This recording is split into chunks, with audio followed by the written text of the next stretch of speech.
Today on Rust Belt Vintage Toy Repair, I'm going to restore this vintage 1978 Kenner Star Wars TIE Fighter. I purchased this 1978 Kenner Star Wars TIE Fighter from a seller on eBay. At the time, it was the cheapest complete TIE Fighter available with a buy it now price of $72.03. The total price was $72.03 with free shipping and sales tax. A week later, this box came to me from the eBay seller. The seller removed the wings in order to fit it into the box. It was packed with a minimum of bubble wrap. Here were all of the TIE Fighter parts. I was able to download a PDF copy of the original 1978 Kenner Star Wars TIE Fighter instructions from www.jeditemplearchives.com. A link to the instructions will be provided in the description of this video. Initial testing. The 1978 Kenner Star Wars TIE Fighter features laser light and sonic sound. 2 AA batteries are required for the lights and sound to work. The battery compartment cover is located on the underside of the battery compartment. Sliding the cover away from the TIE Fighter reveals the battery compartment. It is important to observe polarity during battery installation. Installing the batteries backwards will prevent the laser light from working. Once the batteries are installed, the battery cover can be replaced. Laser light and sonic sound are activated by pressing the button on top of the battery compartment. During initial testing, only the laser light and not the sonic sound worked on my TIE Fighter. I will need to disassemble my TIE Fighter in order to fix the sonic sound. Disassembly. My 1978 Kenner Star Wars TIE Fighter had yellowed, was dirty, and the stickers had fallen off, leaving adhesive residue. On a bright note, the battery contacts were corrosion-free. Otherwise, it was in great shape.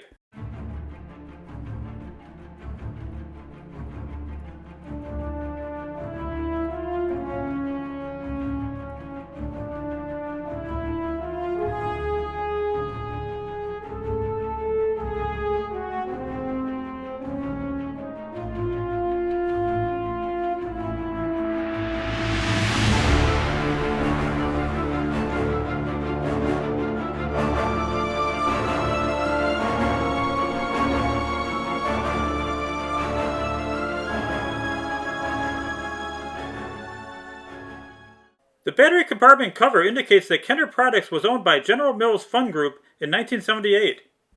Kenner had offices located in Cincinnati, Ohio. Here was my filming setup during disassembly. I found that my iPad Pro on a tripod provided good resolution. Only a Phillips screwdriver was needed for disassembly. This section was sped up for brevity.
Here's a picture of my completely disassembled TIE fighter. Cleaning. Denatured alcohol was used to remove any remaining sticker residue from my TIE fighter's wings. The instrument cluster sticker was in good shape, so I decided not to remove it. All TIE fighter plastic body parts were scrubbed using magic eraser. Starting with one wing, then the main body, and then the rest of the body parts. It is important to rinse each piece to remove the bleach residue.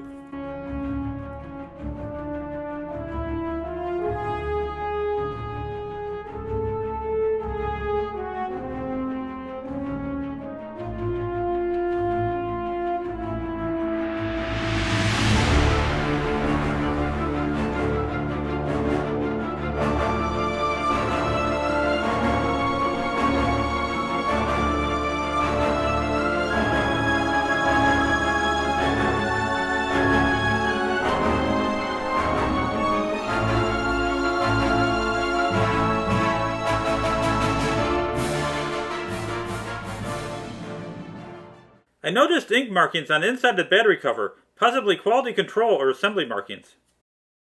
There are black markings on the front and back of the TIE fighter's wings, possibly to indicate the bottom of the wings.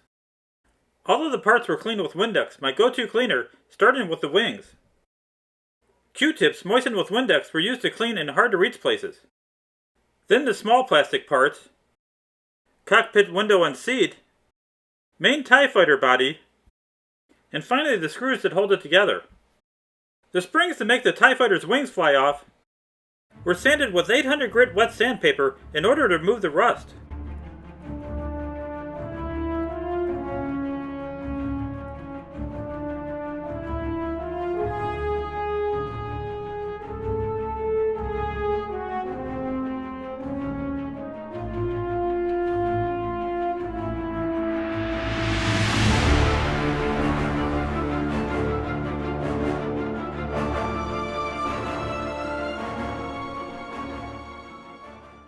All plastic body parts, except the wings, were treated to a coat of Armorall in order to bring back the luster of the plastic. The wings were not treated to Armorall as the surface needs to be oil-free during sticker application. I used Elmer's glue to reaffix the Vintage Council sticker back in place as it was peeling up. Repair.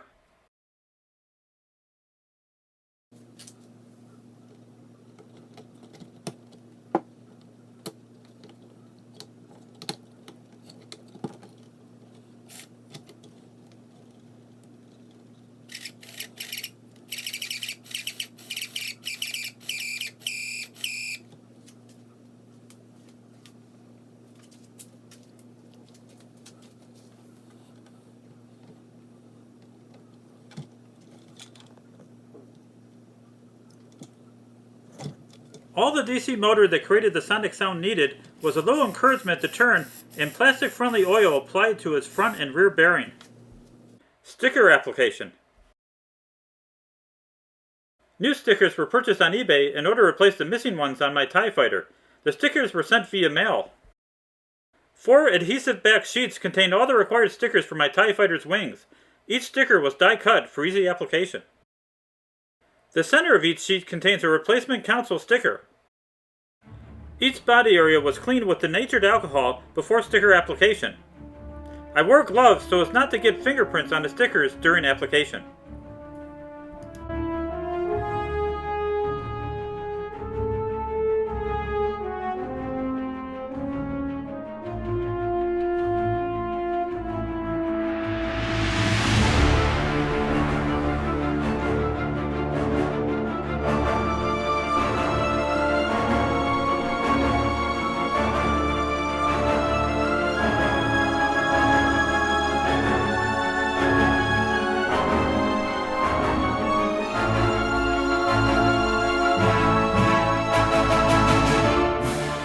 Once the stickers are positioned, do not try to reposition them as they will likely tear.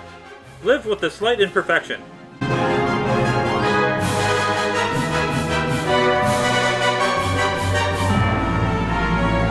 Sorry about getting my head in the picture.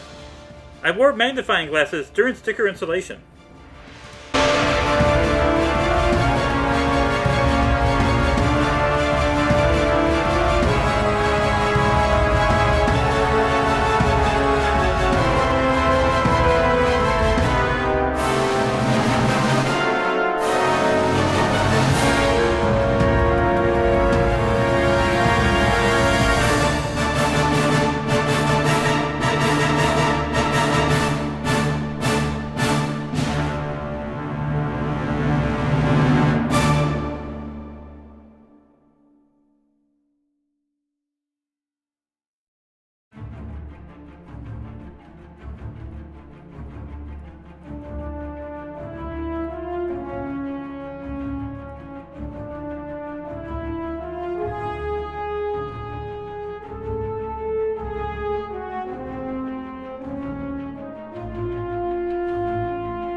Here was the final product. Reassembly. Here are all the TIE Fighter parts ready for the reassembly process. Here was the reassembly process. Only a Phillips screwdriver was needed for reassembly.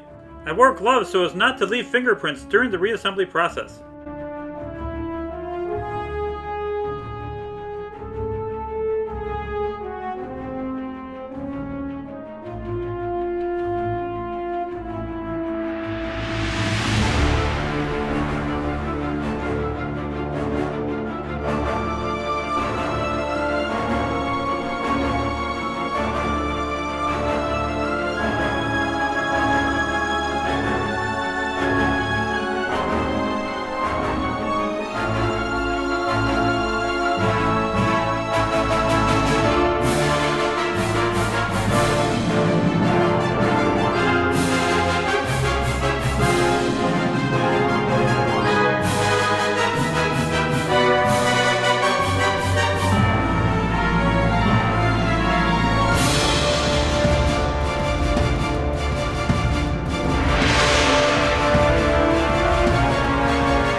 Laser light and sonic sound are now working.